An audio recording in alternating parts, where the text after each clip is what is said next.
Reading with your kids.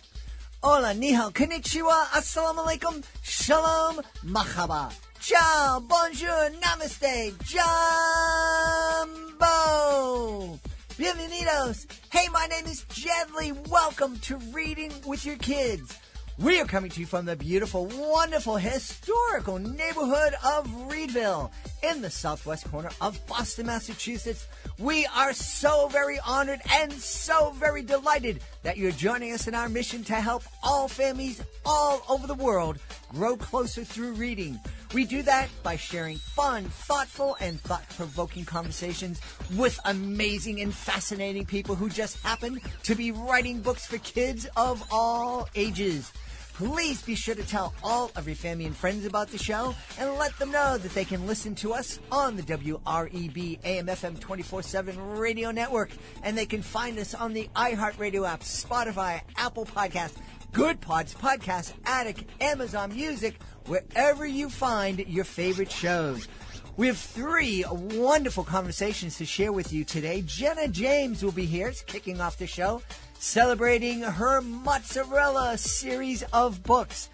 Jenny Murray will be traveling back to the International Children's Book Festival in Bologna, Italy, to speak to Jenny Murray. She is part of an initiative by the government of Ireland to promote literacy all around the country. And later on in the show, we'll be taking a listen back to our conversation with the one and only Jane Yolen. We would like to invite you to embark on a transformative journey with The Invisible Backpack, A Life of Courage, written by William Hartwick. Are you burdened by past hurts, grief, or trauma? William's heartfelt narrative, born from his own struggles with depression and Tourette syndrome, offers a pathway to lightening your load. Just like you, he knows the weight of an invisible backpack, growing heavier as life unfolds. But in his touching story, William invites you to courageously unpack it, making space for forgiveness, acceptance, tolerance, and love. Join William on a profound exploration of healing, blessings, and inner strength. Through William's vulnerability, he reveals the power of embracing your true self. Don't miss this inspirational tale of resilience and hope. Order your copy of The Invisible Backpack today and embark on a journey of self-discovery and courage. Get ready for a heartwarming adventure in Mommy's Day Off, the delightful picture book written by Jacqueline Christine. When young Louis's mom has to be away for a day, he's in for a wild ride with his dad. From waffle and ice cream breakfast to Wild West battles, they embark on an unforgettable journey filled with laughter and bonding. But as the day unfolds, Louis realizes there's a special magic that only his mom can bring to their home. Join Louis as he discovers the irreplaceable role his mom plays in his life, making Mommy's Day Off a touching tale of family, love, and the unique bond between a mother and her child. Get your copy today at Amazon or at JacquelineChristine.com. Join us right now from the foot of the Dublin Mountains in Ireland. Our guest is here today to celebrate her Mozzarella book series. Please welcome to the show, Jenna James. Hey, Jenna, how are you? Hey, Jed. Thanks for inviting me on the show. It's fantastic to be here. I'm delighted to have you on. I have to start by saying I don't typically connect mozzarella with Ireland. No, that's true. Now, Ireland does have a history of cheese making, but probably not as much as Italy. And so it was really my travels around Europe and especially Italy that was the inspiration for mozzarella. You were sharing with me before we started recording that you split your time between Ireland and Italy. That's pretty cool, I think. It is, and I'm very lucky to be able to do that. Obviously, as a writer and also, having children, it's fantastic to be able to broaden their horizons and to show them different parts of the world. So, I'm very much into exploring different cultures and understanding, the dynamics of that and seeing if, I can get my children to learn another language, which is also really important. I agree, and I'm currently trying to learn very quickly how to say I'm sorry, I don't speak Italian. Could you help me in English, please? For my trip to Bologna in just a couple of days. I always try to at least know how to say that so that I don't come off as an arrogant traveler just expecting everybody else in the world to speak English. Yeah, so I mean, I think Italians are, because they have so many tourists going to their country, they are getting a lot more, I suppose, used to understanding that not everyone can pick up their language. It is quite a difficult language grammatically, but as long as you're very polite, I think they definitely will be willing to help you along. As long as you know the basics, buongiorno, ciao, arrivederci. I think they're really going to be a little bit more open as long as they can see you're trying to make the effort. Yeah. If they see that you're kind of arrogant and you don't want to even try, that's when the difficulties, I think, appear. I agree. And that's, we encourage folks. I mean, being bilingual is such a gift. Not that I'm bilingual at all. I can get by in most Spanish-speaking countries. I can get by and find myself around, but I do think I think it's really important to encourage our kids to learn different languages because it does open up different parts of the world to them. It does, and I think, having another language and being able to, I suppose, even understand the sort of rudimentary dynamics of that language is really, really important to understanding their culture, all about where they come from, different aspects of that. So obviously in Italy, Italian is grounded in Latin, and I think one of the most important aspects of the Italian culture is that, they have such a really rich history and obviously a very long history. So it's not maybe like America, that you have a slightly shorter history. So if you go to Rome or you go to Florence, you're going to see architecture there that has been there for, hundreds of years, if not 1,000 years.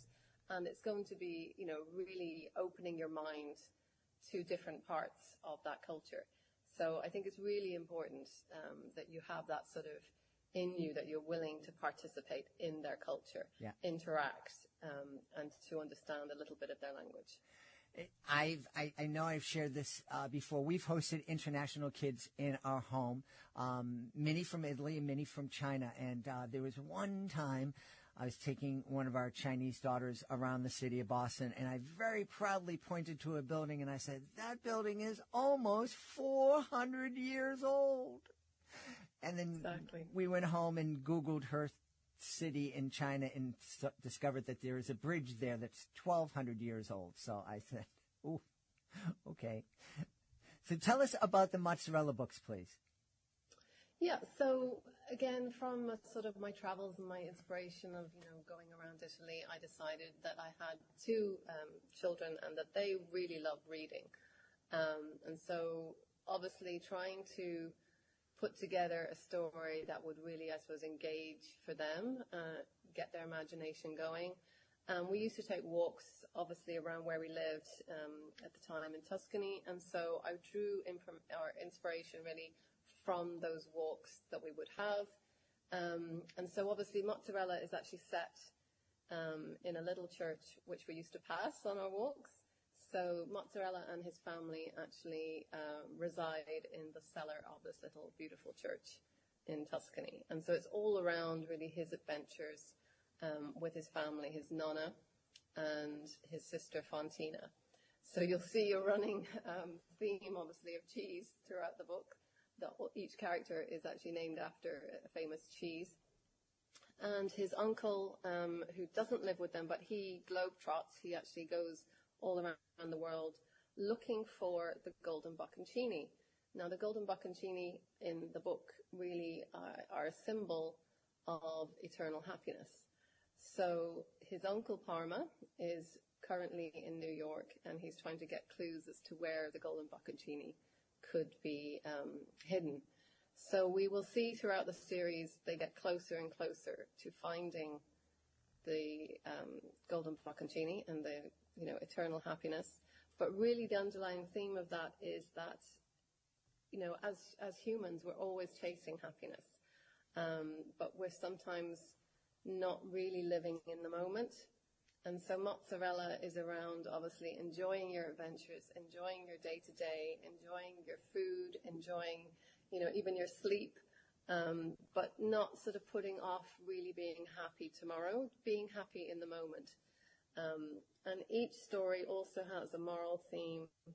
So for children, I think it's really important that they, pick up on these things quite early on. So in the first book, we're talking a little bit about, obviously, honesty. So Fontina tries to get her little brother or her elder brother, Mozzarella, into trouble. And then we find that she feels very guilty and she has to confess to their nonna. So it's something I think a lot of children will have a commonality with. And they will be able to identify some of their own traits with those characters. So Fontina's a little bit mischievous, if you like, and Mozzarella's quite fun-loving, but he's a little bit naive, and that's why he ends up getting into trouble with his mischievous sister. So it's really around, I suppose, engaging children in their imagination. We will see throughout the series, as I said, that he gets closer to the golden bocconcini, and they will go throughout the world, looking for these golden nuggets of happiness. So we'll, explore different cities like Paris. They'll be in Geneva. They'll be in Rome. And throughout the book series, obviously, then there will be also activities around those cultural aspects. So that's also something that I like to try to tie into the books. Wonderful. And these are bilingual books, correct? They're bilingual books. So again, probably not like maybe, more of a mainstream bilingual book, whereas I'm trying to really just sneak in aspects of the language, if you like, subliminally. So, we're not trying to say, okay, ciao is hello, buongiorno is good day. We're just adding them in as we go along, so that they will sort of pick them up with no pressure. I don't like having children in an environment where they're given a bedtime story and it's a learning exercise. This book is purely for enjoyment purposes. It's a sort of a value add-on, the bilingual aspect. And I think it's important that when children are obviously trying to wind down, that there isn't any sort of pressure to remember things. Mm-hmm. And I would prefer them to get lost in the story, to be honest. Yeah. So... yeah. And I think that that's a great way to learn language, is just to have it sprinkled into a book, into a song, into a movie, video, whatever it is.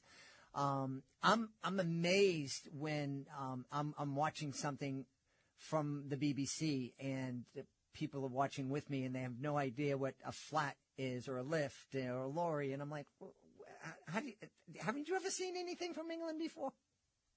Exactly.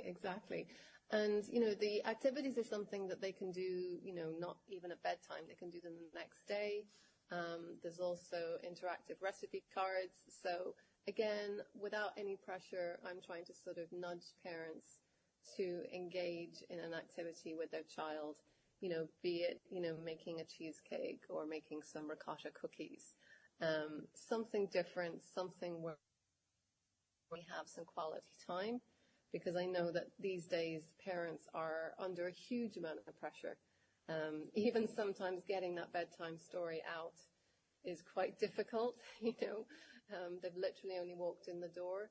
But I've made these stories quite short. They can be read anywhere between, let's say, if you're a speed reader and your child can keep up, anywhere between 15 minutes and half an hour. So we're not asking too much. And as I said, I think it's just something really nice that a parent and a child can do to wind down in the evening. Well, to that point, one of the things that we share with parents is that if you are stressed out, if you are doing a bazillion different things, and then you come home and it's like, I have to sit down and read with my kids, that's actually a really great way for you to wind down. To have your kid on your lap, to lie in the bed with your kid and read the story and just be with each other. I couldn't agree more. Yeah, I mean, it's so important. And I think as your child gets older, you do miss out on those special moments as well They can go in a blink of an eye. So when you're reading a story like this as well, I think even the parents can engage and remember aspects of it. And I would hope that in future years, then it will bring them back to that special time they spent with their child. Yeah. Because it's really, really difficult these days, I think, for parents to remember that that's the most important thing. It's really not the 9 to 5. Obviously, everyone has to do that in order to, get by in life. But I think the most important thing that we need to remember is that family comes first. Yeah. And again, that's a kind of a recurring theme within the series of books. The importance of family, sticking together, being kind to each other, which it sounds really simple, but do we really implement it every day? So again, I like to sort of, not in a very, overbearing manner, but just, I suppose, in a very subtle way, nudge people along to understand that children very early on, they need to pick up on your cues. So they do replicate behavior early on in life.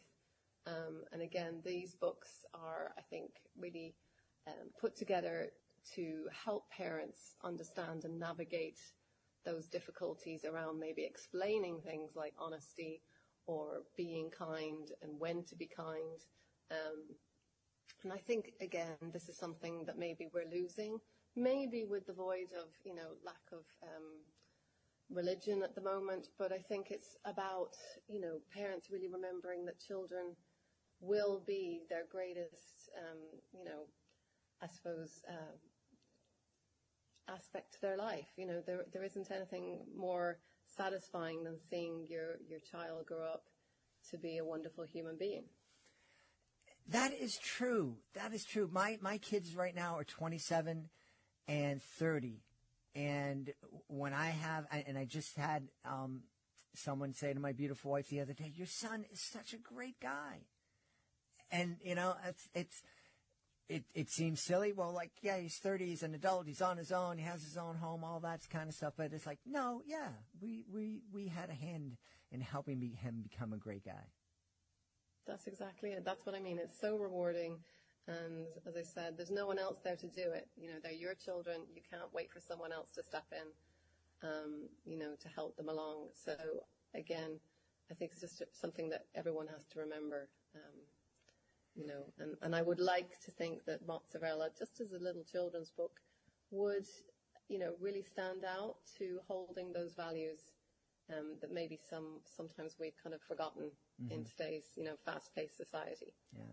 Yeah. It's interesting. Here in the States, we have a big controversies about, we have to pass this law to protect parents' rights and all these other things. And it doesn't matter what side of the political line divide that you're on. If you're spending time with your kids, if you're sharing your values with your kids from a young age and you're doing it consistently, then your kids are going to be open with you. Your kids are going to be speaking to you. You are your kids' first and most important teachers. And if you embrace that role, you don't have to worry about whatever laws are being made and you're having your influence usurped by somebody else. You're going to be there. Your kids are going to be looking towards you.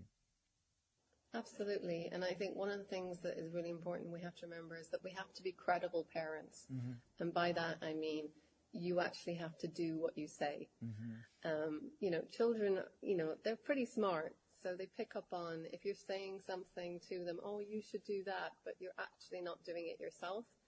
They kind of then get very confused. So it's really important around what you said about consistency as well, that we can really just put our best foot forward and maintain that. Yeah.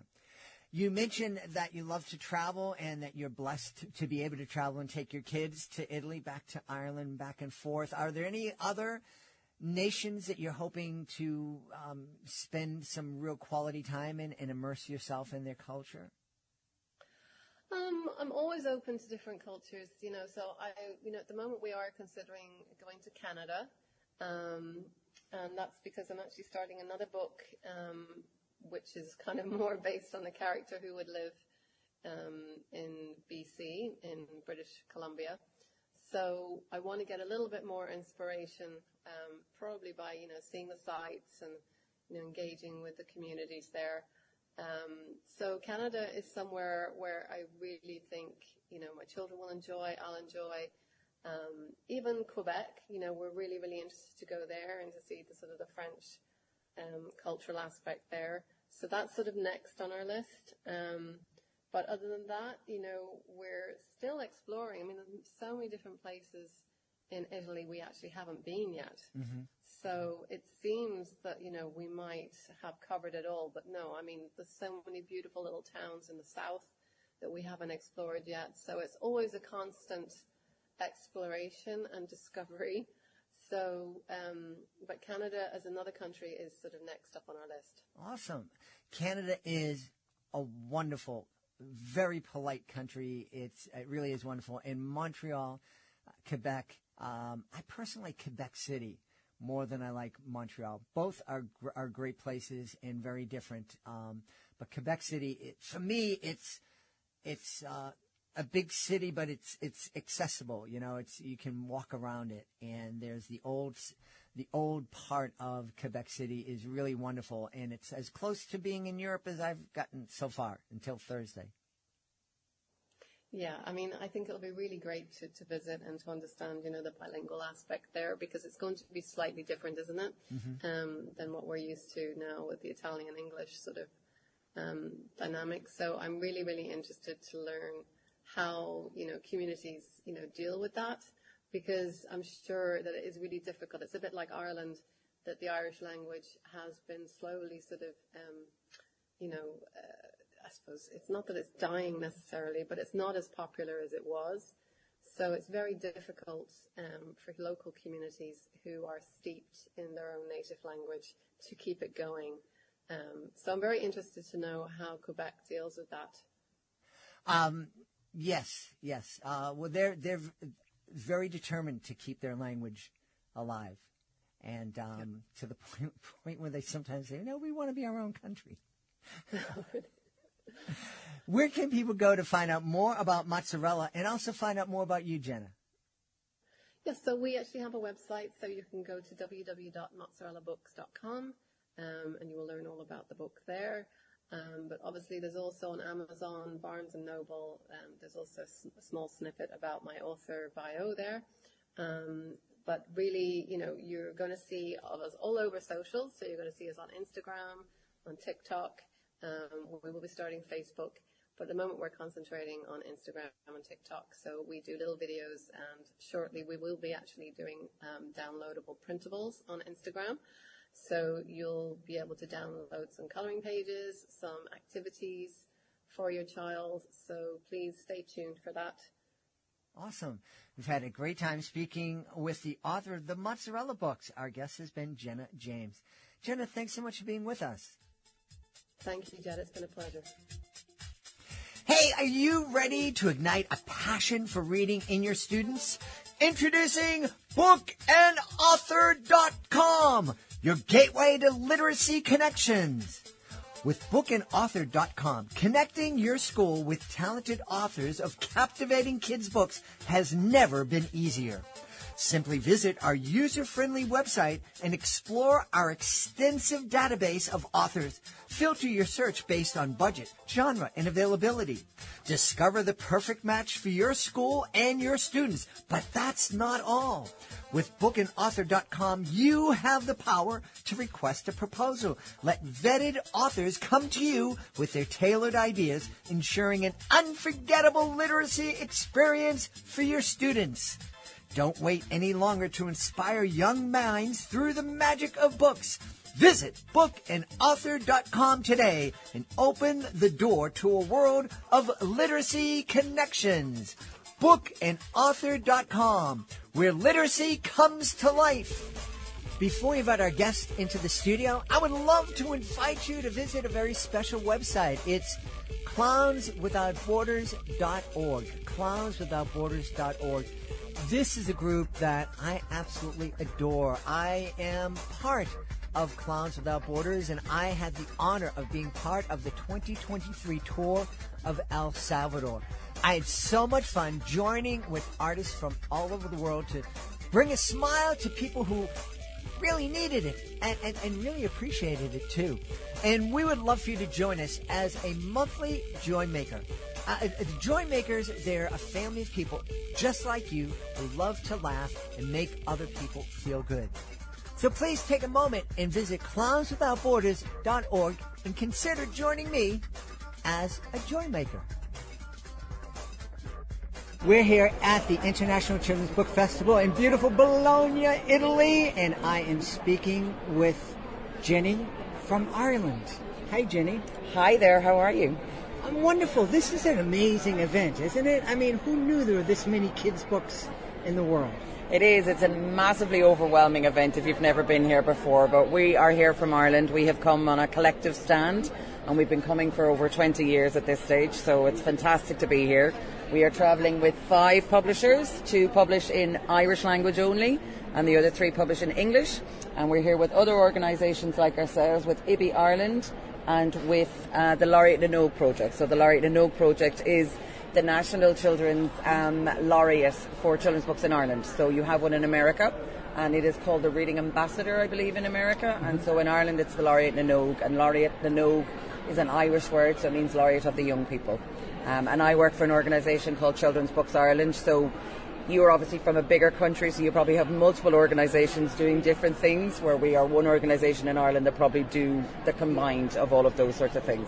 And our remit is to encourage children to read for pleasure. And so to do that, we encourage access to books. So we put books into school libraries, we bring authors and illustrators into school libraries, we support Irish authors and illustrators, we review titles, and we do all sorts of things. Wonderful.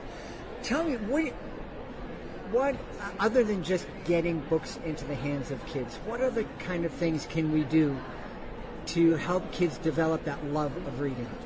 I think once you've given them access to things like that, I really think the other thing is well, first of all, they should see you reading as adults. It's a really good idea to let them see you modelling books, and I think in today's climate we're all so busy, and so maybe when we would normally read, children aren't there, so people read in bed, they read when they're commuting to work, and so the children in your life might not necessarily see you reading. So that's one big one, I would say. I would leave books everywhere, but the other thing that our current Children's Laureate is very much encouraging is using your imagination. So not having everything laid out in front of you and things like that. So making sure that kids have time to go and just explore, get things wrong, use their imagination, make things up. You know, you just said something that I think is so important, allowing kids to get things wrong. Yes. There's so many parents, it seems, that bubble wrap their kids Yes. so they don't experience any failure, any disappointment, and I think that failing is a huge part of growing up. Yeah, we run a conference. We run a national conference every year. It's an international conference. We have international speakers coming. So Americans over the years that have come to visit have been Mac Barnett, John Klassen. We had Sean Harris last year. We'll have more coming this year. But one of our themes one year was the F word, failure. And it was the best conference we ever did. And people were so honest about their failures. Everyone remembers that conference. It was really, really fantastic. But we do another event actually that our former Children's Laureate did. It's called a Monster Doodle.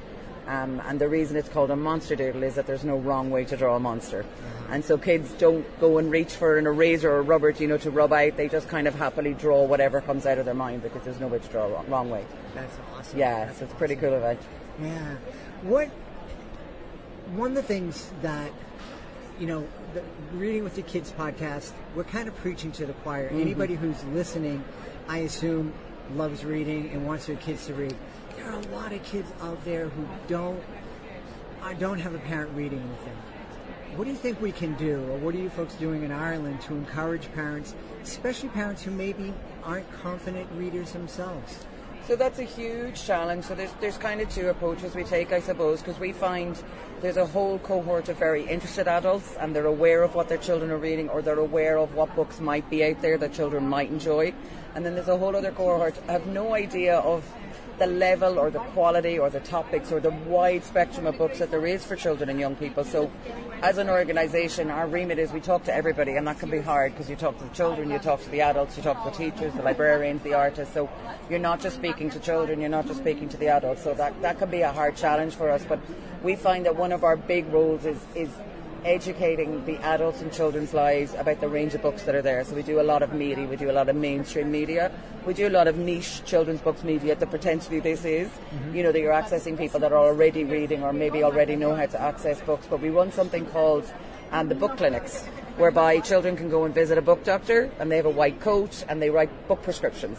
So what you do is you go in and tell the doctor that you, maybe if you're a child who likes reading and you have read every book you can find about unicorns or pirates or, I don't know, soccer players, and you can go and tell them, and the book doctors will be able to tell you, well, why not try all these other books you haven't heard about? Write a book prescription. You can take it to the library or the bookshop to be filled. But equally, children can come that don't like reading, or maybe don't know that they like reading, but only like games or video games, or they only like sport. And the role of the book doctor is to find the book for those child, because we always say it only takes one book to get you into reading. I love that idea. I think I might steal it. It is brilliant, and hands up, we sort of slightly stole it years ago. There was a project somewhere in Eastern Europe, I can't remember what it was, and they produced a reading list, and it was called a reading prescription list. And it was like great books for your worries, or great books for, you know, they had like ailments potentially that children might have, and they had a suggested reading list for it, and we took it one further and run these things called book clinics. I like that. That a lot. It's really good fun, and kids, once they get talking, they really chat to the book doctors, and it gets a really great result, and they get a personalised prescription then. That's wonderful. Yeah. You are obviously passionate about literacy. Where did that passion come from? Well, I grew up without a TV. I grew up in a house filled with books. I was very, very lucky. In our house, my parents both read, and they were both very heavily involved in the arts and culture, so there was a lot of authors and people that came through my house. So I grew up surrounded by people like that, but I accidentally got into this. Yeah. I didn't think that's where my life would end up, but yeah. Wonderful. Yeah, so surrounded by it as a child, so I was lucky. Awesome. As I told you before we started recording, my beautiful wife and I are going to Ireland. What do we need to make sure that we see? Oh, and you're going in October? Am I right in that? I feel you're going in October. Well, if you're going around the country, there's lots of things to see. It depends what counties you're going to, because there's an awful lot to see history-wise. But in Dublin, I would say maybe go to... Well, you've got to go see the Book of Kells in Trinity, because that is just very beautiful, and it's right in the middle of the city. I'm going to have to think a bit further now on where I send you. Down to Wicklow, go to Glendalough in County Wicklow. That is stunning. And you could get dry weather in October, that'd be nice. Or go out west. I'm from the west of Ireland. Go down the Wild Atlantic Way. We're taking a busload of authors and illustrators down the Wild Atlantic Way in the next 2 weeks. So we're filling it with authors and illustrators and driving it the whole way down. So, oh, great. But the Wild Atlantic Way is beautiful. Highest sea cliffs in Europe, very pretty. Where can people go to find out more about your organization? It's childrensbooksireland.ie. Jenny, thanks for being on Reading with Your Kids. Pleasure. Thanks for having me.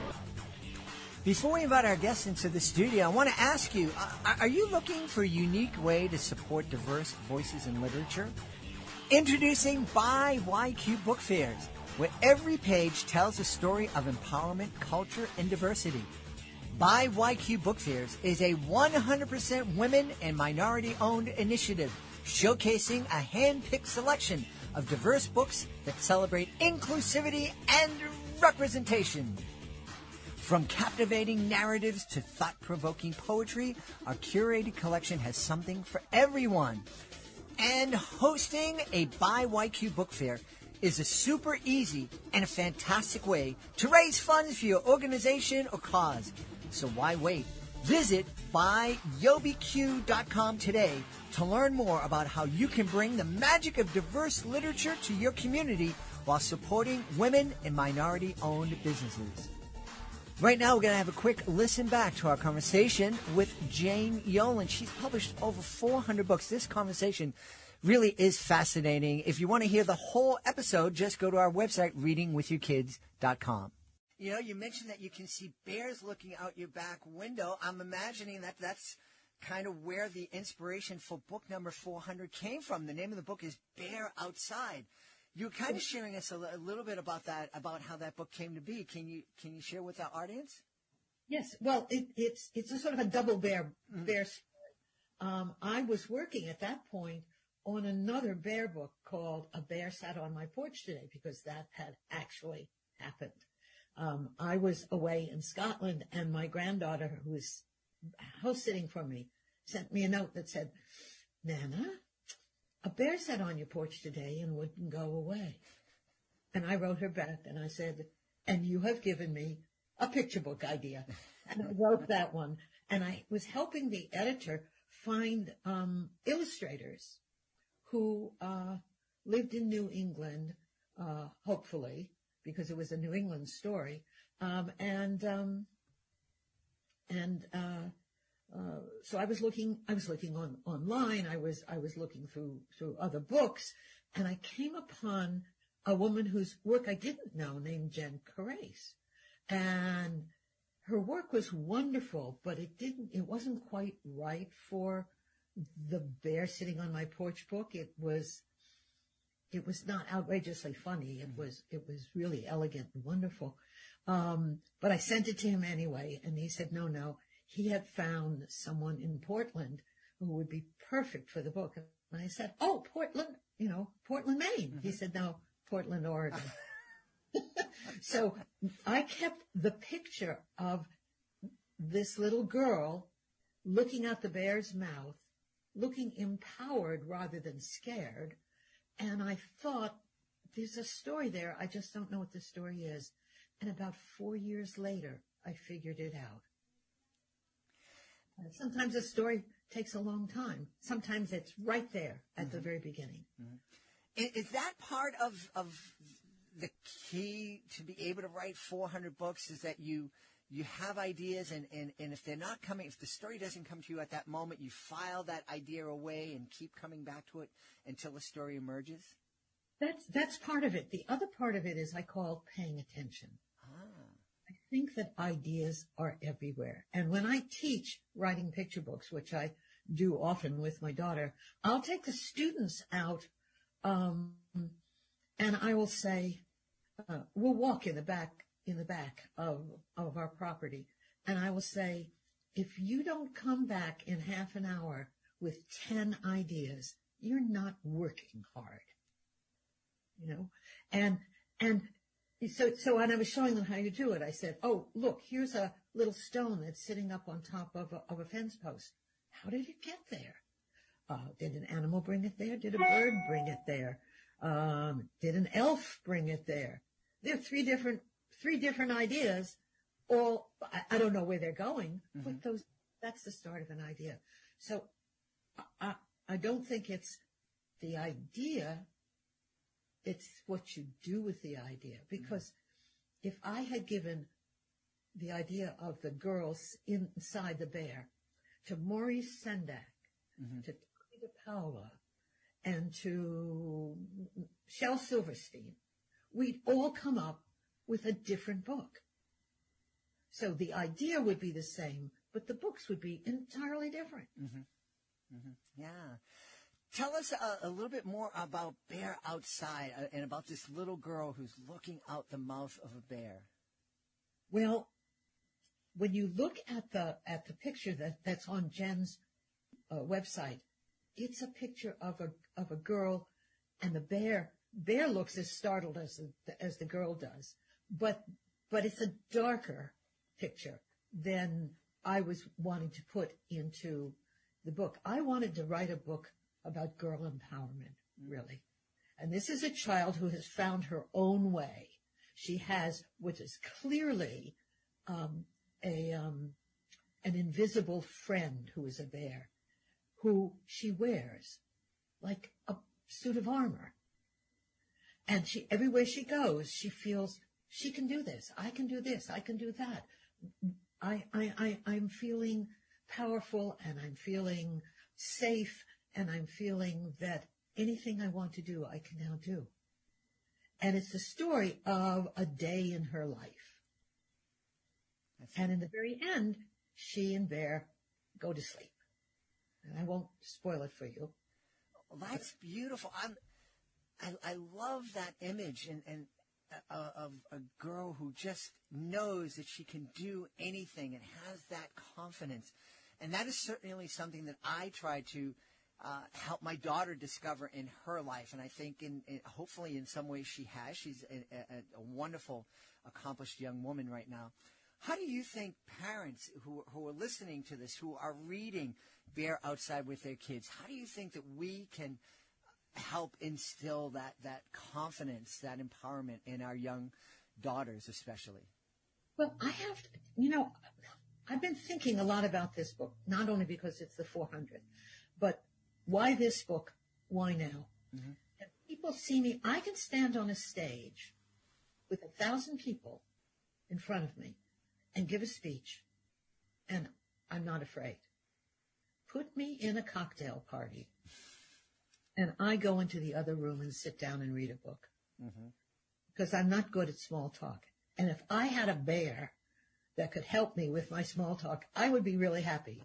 Or if I had a bear that would help me understand that snake that just went across in front of me is not going to hurt me, that would be helpful too. And what I realized was we all have different methods of trying to empower ourselves, much less our children. And there is no one suit of armor that fits all. And helping your child may come with a story like mine, may come with you. I remember my daughter is as afraid of snakes as I am. It just comes in the family.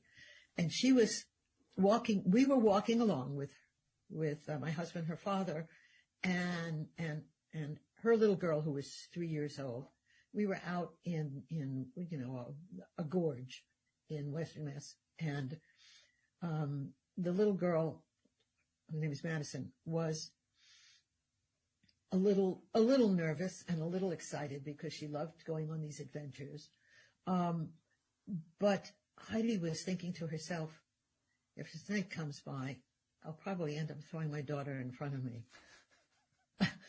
And her daughter was a little bothered with bugs as well. And suddenly a snake came in front of Heidi, and she picked up her daughter, put it on her back, and walked the other way. And then she said to her daughter, you can only be afraid of one thing at a time. Mm. You can't have two things. You're afraid of snakes. I'm afraid of snakes. Fine. You can't be afraid of bugs anymore. And the kid said, okay. And that was it. She wasn't afraid of bugs anymore. I'm not sure I could have ever said that to Heidi about snakes. I'm not sure I would not have just thrown her into the, we have to pick our fights. Mm-hmm. We have to pick our fears. And I think if we fear everything, then we can't get on in the world. So my fear is snakes and cocktail parties. What are your fears? Wow. I can absolutely relate to that fear of the cocktail party, because I too can walk out in front of 1,000 people, and it's the easiest thing in the world to do after performing for 30 years. And it's the place I feel most comfortable. I don't quite walk into the other room with a book, but I'm not great, again, with the small talk one-on-one with strangers. That small talk bores me more than anything else. I just don't find it interesting. I think, being afraid, fearing that something can happen to somebody I love, I guess, is, something that keeps me up at night. And how can I, what can I do to make sure that my daughter is safe, who lives down in Baltimore? What can I do to make sure that my son and his wife are safe, and who lives in central Massachusetts? What can I do to make sure that my beautiful wife is safe as she goes in to teach in person in the days of the coronavirus? Those are the things that scare me, I think. Yeah, and we have to learn to maneuver around them. Mm-hmm. Mm-hmm. We have to learn. I'll tell you a little story.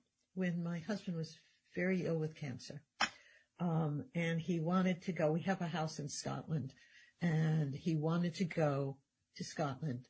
He wanted to go to watch Tiger Woods at the big golf tournament. And I said, no, you have to start your treatment. You have to start your new treatment. This was after 5 years that the cancer had come back. And you can't do it. You can't do it. And my daughter said to me very smartly, she said, let him live. Mm-hmm. Let him go he knows he's not going to see Scotland again. This is his only chance. It's someplace he loves. He is part Scottish, and he loves it. And reluctantly, I put on my bear suit and let him go. And it was a moment for him where he was still him. You know? And I think we can't keep everyone safe. I guess the irony of wanting to keep everyone safe is you're not going to be able to. You can keep them safe for a while. You can keep them safe when they're here, but maybe not there. So how do we be brave, and how do we show them to be brave? Is we have to make it up as we go along. Yeah. That's a good point. We have to make things up as we go along. I think that's something that a lot of people are. That's something a lot of people are afraid of. They're concerned that, you know, if I don't have this journey all perfectly mapped out, where I know exactly where I'm going to stop and where I'm going to turn, I can't take the first step. Yep. Yeah. I think there's another thing. My family and I love to go on what we call serendipity trips. And we would have a general idea of where we were going. We were going to go either east, west, north, or south. If we were going to stay overnight, we knew where we were going to stay overnight. But along the way, anyone in a car could say, I like that road. Or, there's a dinosaur museum. Let's go there. Or, can we go down that into that gorge? Or can we stop and have a picnic here? You know, and all three of the children had that. They knew they could do that because Mommy and Daddy were there, and we were all together. And I think that if you are willing to have some experiences, you know, and sometimes they can be scary. My husband died 15 years ago, and I have remarried now, finally 15 years later. And we were walking over to my daughter's house, which is next door. And as we came down the driveway, because we don't go down, there's a pathway down from my house to hers. My house is above. We're both on the same farmland. But she's down and I'm up on the hillside. We don't go on that pathway during the spring, summer, and fall because it's the bear's pathway. So we're very careful not to do that because you don't want to be caught on that little rocky pathway when a bear might come by. So Peter and I are walking down the sidewalk, and we turn into her driveway, which is the very next driveway. And we're walking along. We hear a rustling, and a bear comes right in front of us. Oh my goodness! We were being so careful about not going down the bear route, that we were totally surprised by a bear. He was so surprised by us that he made a turn away from us and ran off. It was a wonderful moment once we stopped shaking. It was a wonderful moment because we had been that close to a wild bear. Yeah. Wow. I can't. I think the closest I've come is had one run past the front of my car at night, and that was pretty frightening. I love the spirit of what you're saying, and it's something that I know my daughter and I both embrace, and she because of the wonderful high school that she went to, she was able to come out and go on tour with me when I was performing and we would be on the road for 3 weeks at a time. And, you wouldn't know where you're going. You had a destination, you had a name of a school, but you didn't know anything about the town you were showing up in.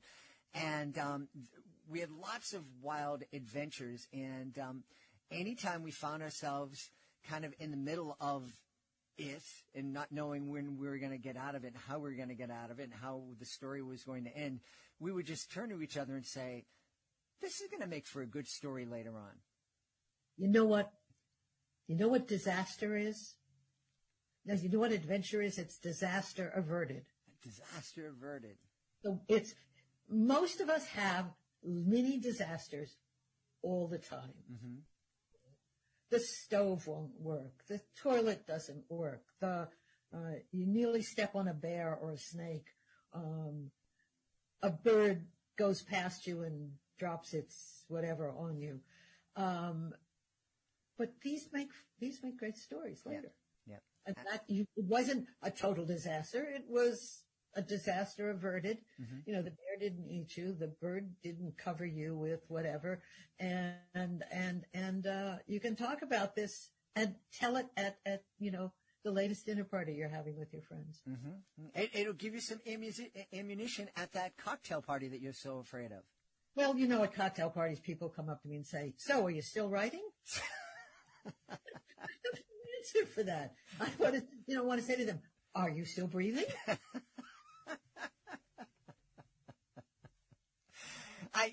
This is going to sound like a silly question, but did you ever envision when you first took pen to paper that, you'd be here celebrating your 400th book? It's harder for me to believe I'm 82 than it is because 3 years ago, we celebrated my 365th and 366th books, which were published on the same day. The two editors are still arguing over who had the 365th book. And we called it, read a Jane Yolen book every day of the year, including leap year. Ah, perfect. And we had a big party at the Eric Carle Museum, and there were teachers and librarians and cousins and family and neighbors and friends, and it was wonderful. And I thought that was it. And then the next day or two, I looked through my list I have lists, of sold books, of unsold books, of almost sold books, of books I'm writing, of books I want to write. And I realized that I had 30 books that were already sold. I just hadn't been brought out yet. Mm-hmm. So, all right, 365 and you add 30 books. You got to hit 400 at that point. The territory very quickly. And so the 400th didn't surprise me so much. It surprised me how quickly I got there. Oh, wow. But, are there people? I'm sure there are people who have written more books. Mm-hmm. There was some woman a number of years ago in Spain who had written something over 1,000 books, but they were mostly these little, 3 pages of, if you want to look at line length or at words written, then you look at some of the great novelists of the 19th century whose novels were this big, I wrote more words than I have with my 400 books. Yeah. But, you're telling 400 different stories. And I think that's a little bit different. Both are big, huge accomplishments, but it's different than telling one story with 100,000 words. You know what? It's more than it's more than 400 individual stories because I have story collections. And I have poetry collections. So, yeah. Well, I know we have a lot of authors who listen to the podcast, and I know they're especially going to be interested in this one. And I just want to go back quick. How do you train yourself? You were telling us how, you're able to find these ideas by paying attention and, being aware of everything around you. And I think that's a great lesson that we can learn as authors, but I also think it's a great lesson that we can teach our kids too, just to be aware of what's going on around them. And I think it's especially needed nowadays where kids are doing this. They're just looking at a screen. Are there any exercises that you can suggest that will help authors, that can help kids just become more aware of everything that is surrounding them? I think the first thing to do is to remember again that word, pay, that phrase, pay attention. Too many of us walk through, say if I walk down, I'm probably about 5 or 6 houses down from our post office. And it's easy just to walk down there and walk back and not notice anything. And you have to train yourself to notice, pay attention to stuff. Because if I'm walking down there and I see some boys playing basketball along the way, there's a story there. If I see 2 hawks flying overhead, are they mother and child? Are they a pair? Are they hungry? Have they just devoured something? There's a story there. If I look out and I see on a neighbor's porch, a bear sleeping on the porch, which somebody will have seen when my bear slept on the porch, there's a story there. It may be the bear's story. It may be the person's story who lives in the house and wants to get out of her house or get into her house. It may be in rhyme. It may be in prose. There are so many choices that if you don't pay attention, you won't see them, or you'll be overwhelmed by the number of choices you have. We hope you've enjoyed this episode of Reading with Your Kids and will join us for the next exciting episode of the show. In the meantime, please connect with us on social media, facebook.com/readingwithyourkids, at Reading With Your Kids on Instagram and TikTok, and at Jedley Magic on Twitter. I want to thank the folks who made today's show so wonderful. Of course, we want to start by thanking all of our guests, Jenna James, Jenny Murray, Jane Yolen, the J-Team. I also want to thank my team, Fatima Khan, Rory Grady, Chris Doherty, Nick Warner, Kyoko Ito, Kayla Newland, Kristen Barrett, Sydney Swan, Hannah Rose. I want to thank my beautiful wife for all the support she gives me. Most of all, we all want to thank you. Thank you so much for taking the time to join us today. And as always, thank you so very much for taking the time to make the world a better place by reading with your kids. I'll be looking for you in the next episode of Reading with Your Kids.